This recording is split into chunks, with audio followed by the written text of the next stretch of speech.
Yo, what's up? Home service kami ngayon dito sa San Juan. Kasama ko si Jason. Dami namin dala.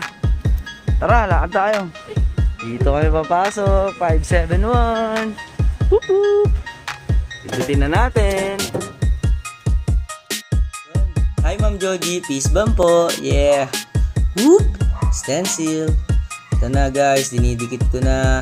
Kakaiba yung design na napili ni Ma'am. Meaningful talaga sa kanya. Bawat details. So ito na yung finished product. Ninyo. Are you happy, Ma'am? Yeah. Very, very happy. Yes, Ma'am. Thank you. Thank you, Prince Tattoo PH. Super solid na home service. Yeah, seriously. Guys, ito na. Next kong tatatuan. Walang iba kundi si Idol JR Oka. Asawa siya ni Ma'am Joji. At ang napili niyang design, kung inyong titignan guys, isang fret guitar. At ilang beses ko na rin pala siyang natatuan. Pinatawag niya ulit ako. Guys nga pala, paki-spatan nga sa Spotify yung kanilang music, JR Oka Experience. Type nyo lang guys.